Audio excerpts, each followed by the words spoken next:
दोस्तों, श्रीमद् भगवत गीता का वर्णन महाभारत के भीष्म पर्व में आता है। महाभारत में 18 पर्व हैं। भीष्म पर्व महाभारत का 6ठा पर्व है। भीष्म पर्व में कुल 122 अध्याय हैं। इसका 23वें से 40वां अध्याय ही श्रीमद् भगवत गीता है। पिछली यात्रा में चर्चा हुई थी कि श्री कृष्ण अर्जुन संवाद को संजय अपने दिव्य दृष्टि से देख रहे हैं और अपने राजा धृतराष्ट्र को सुना रहे हैं। गीता की शुरुआत धृतराष्ट्र के प्रश्न से होती है। वो जानना चाहते हैं युद्ध भूमि का हाल। संजय जो उन्हें बता रहे हैं वो युद्ध भूमि में खड़े योद्धाओं का परिचय है, अर्जुन का वियोग है। युद्ध तो दूर, अभी श्री कृष्ण का श्रीमद् भगवत गीता उपदेश भी नहीं हुआ है। ऐसे में भीष्म पर्व में श्रीमद् भगवत गीता का होना कुछ अजीब लगता है, क्योंकि गीता में अभी शंख बज रहे हैं, अभी विषाद योग है, पर भीष्म पर्व में गीता के संदेश से पहले ही 18 दिनों में से 10 दिन का युद्ध हो चुका है और कौरवों के सेनापति, हस्तिनापुर के इतिहास के महानतम व्यक्तित्व पितामह भीष्म मृत्यु को वरण कर चुके हैं। जैसा विदित है, महाभारत के 18 दिनों के युद्ध में 10वें दिन पितामह भीष्म ने मृत्यु को स्वीकार किया था। यानी धृतराष्ट्र की युद्ध भूमि की जिज्ञासा 10वें दिन पितामह भीष्म के मरणोपरांत होती है। हस्तिनापुर की एक कैसे राजा हैं धृतराष्ट्र, जिनके पूरे वंशज अपने और हस्तिनापुर के पूर्ण विनाश को गले लगाए युद्ध भूमि में खड़े हैं। 10 दिन का युद्ध हो चुका है। इच्छा मृत्यु के वरदान से सुशोभित 5 पीढ़ियों से हस्तिनापुर साम्राज्य के संरक्षक, कौरवों के सेनापति भीष्म पितामह वीरगति को प्राप्त हो चुके हैं और अब तक युद्ध भूमि का हाल जानने के लिए धृतराष्ट्र के मन में कोई बेचैनी नहीं हुई। कौन है धृतराष्ट्र? प्रभु श्री कृष्ण गीता में जिस योगनिष्ठ, स्थिति प्रज्ञ, पूर्णता को प्राप्त महात्मा की बात करते हैं, क्या वो हैं धृतराष्ट्र? ऐसा होता तो उनका ये निर्विकार भाव समझ में आता, पर धृतराष्ट्र वो नहीं है। धृतराष्ट्र एक कुंठित महत्वाकांक्षी राजा हैं। यूं तो वो जन्म से नेत्रहीन हैं, पर उनके अहंकार ने उन्हें कर्म से भी पूर्णतः अंधा बना रखा है।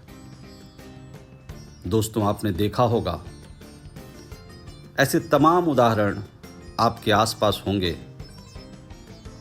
जब किसी अयोग्य व्यक्ति को अपार सफलता मिल जाए तो उसका अहंकार उसे अंधा कर देता है। वो किसी की नहीं सुनता। बुद्धिमत्ता, योग्यता उसके लिए कोई माने नहीं रखते। सफलता की सीढ़ियां चढ़ता उसे भरोसा ही नहीं होता कि ये जिंदगी एक सांप सीढ़ी है। कौन सी सीढ़ी कहाँ खत्म हो जाए, कौन सा नाग कहाँ डसले, कुछ पता नहीं। ऐसी मान्यता है कि दुर्योधन के जन्म के समय कई अप्रत्याशित घटनाएं हुई थी। नवजात शिशु का पहला क्रंदन ही कुछ विचित्र था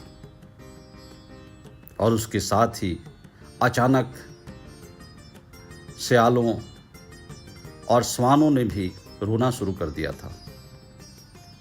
कई दिशाओं में आग लग गई। कौवे, श्याल और गिद्धों ने पूरे हस्तिनापुर पर जैसे हमला बोल दिया था। हर कोई परेशान, हर तरफ उन्हीं का शोर। शास्त्रों के अनुसार इसे बहुत ही अपशकुन माना जाता है। विद्वत जनों ने बहुत विचार विमर्श किया और वो इस निष्कर्ष पर पहुंचे कि इस असामयिक आतंक से प्रकृति स्पष्ट कोई संकेत दे रही है। यह बालक हस्तिनापुर के लिए बहुत ही अशुभ भविष्य लेकर आया है। हर तरफ से धृतराष्ट्र पर इस बालक को त्यागने के लिए दबाव बनाया गया। दोस्तों, प्रकृति अपने नियम से संचालित होती है। यही नियम उसे धारण करते हैं और वही प्रकृति का धर्म है। धर्म की सबसे बड़ी संचालक, सबसे बड़ी संस्थापक प्रकृति ही है। श्रीमद् भगवत गीता में प्रभु श्री कृष्ण जो बता रहे हैं वो इसी धर्म के सूत्र हैं। कैसे प्रकृति पूरे तादात्म्य से सृष्टि संचालन के अपने धर्म का शाश्वत पालन कर रही होती है और इस धर्म में कुछ भी अनायास नहीं, सब कुछ स्पष्ट, सब कुछ विदित। वो अपनी भाषा में हमें हर पल संकेत दे रही होती है। हम उसे कितना समझ पाते हैं और उसके अनुरूप अपने को कितना ढाल पाते हैं, ये हमारे हिस्से का होता है। यही हमारा कर्म है, यही हमारा धर्म है। दुर्योधन के जन्म से प्रकृति जिस संभावित अपशकुन का संकेत दे रही थी, जो हस्तिनापुर के सभी हितैषी देख रहे थे, उसे देख पाना, उसे स्वीकार कर पाना धृतराष्ट्र के लिए संभव नहीं था। विद्वज्जनों के दबाव में इस नवजात शिशु को धृतराष्ट्र जंगल में छोड़ तो जरूर आए थे, पर वो बस एक दिखावा था। उसे वो वापस ले आए थे और वो विनाश का बीज जिसे हस्तिनापुर के जंगलों में जगना था, वो अब हस्तिनापुर के सम्राट के हृदय में अपना स्वरूप ले रहा था। जन्म से नेत्रहीन, शरीर से अतुल्य बलशाली, ज्येष्ठ होने पर भी राज तिलक से वंचित होना, ऐसे अनगिनत पीड़ाओं को हृदय से लगाए धृतराष्ट्र अभी अपने कुंठाओं की अग्नि में जल ही रहे थे कि उनके कनिष्ठ भ्राता पांडु की अस्वस्थता और फिर वन प्रस्थान ने तो जैसे उनके सभी सपने साकार कर दिए। अब धृतराष्ट्र के हृदय में उनकी कुंठित महत्वाकांक्षाओं को आग लगाती दुर्योधन नामक विषवृक्ष था और हाथ में थी हस्तिनापुर की कमान। जब वेदव्यास जी ने आने वाले विनाश को लेकर धृतराष्ट्र की आंखें खोलनी चाहिए, स्पष्ट तौर पर कहा कि तुम्हारा वंश समाप्त हो जाएगा, इस युद्ध को रोको, तब भी वो अपने हृदय के अंधकार को स्वीकारने और उससे निकलने को तैयार नहीं थे। धृतराष्ट्र के इस व्यवहार से कुपित वेदव्यास जी ने जब इस त्रासदी को खूब अपने आंखों से देखने के लिए धृतराष्ट्र को दिव्य दृष्टि देना चाहा, तो उससे भी उन्होंने किनारा कर लिया। इनकार करने के कारण ही उनके सारथी और सहायक संजय को दिव्य दृष्टि प्राप्त हुई। और संजय से भी धृतराष्ट्र ने युद्ध की जानकारी कब मांगी? 10वें दिन, जब भीष्म मृत्यु को प्राप्त हो गए थे। भीष्म पितामह के मृत्यु से पहली बार धृतराष्ट्र का भरोसा टूटा था। वो जानते थे कि भीष्म के होते वो, उनके पुत्र, उनकी हस्तिनापुर की गद्दी, सब कुछ सुरक्षित है। वो जानते थे भीष्म का हस्तिनापुर के प्रति समर्पण पिछली 5 पीढ़ियों में एक से एक अयोग्य राजा हुए थे, पर भीष्म के कवच में हस्तिनापुर का परचम लहराता रहा था। भीष्म को कोई पराजित नहीं कर सकता और इच्छा मृत्यु को प्राप्त भीष्म की निष्ठाएं उन्हें हस्तिनापुर को यूं ही छोड़कर नहीं जाने देंगी। पर जो भीष्म देख रहे थे वो धृतराष्ट्र नहीं देख पा रहे थे। भीष्म को अपने मृत्यु परांत पीढ़ियों बाद हस्तिनापुर के लिए एक योग्य राजा दिख रहा था, जिसके हाथों हस्तिनापुर का भविष्य सुरक्षित रहेगा।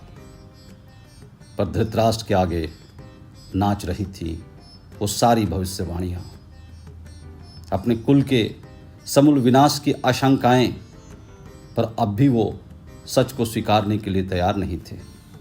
श्रीमद् भगवद गीता के अमृत संदेश भी उनके किसी काम नहीं थे।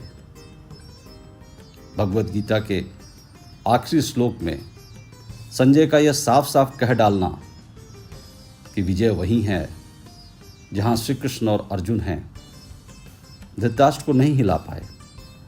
अब भी वक्त था, वो चाहते तो युद्ध टल जाता, पर कर्म के बीज जो उन्होंने बोए थे उसे तो काटना ही था। अगले 8 दिनों में पल पल उन्हें अपने कुल के नृशंस विनाश को जीना था।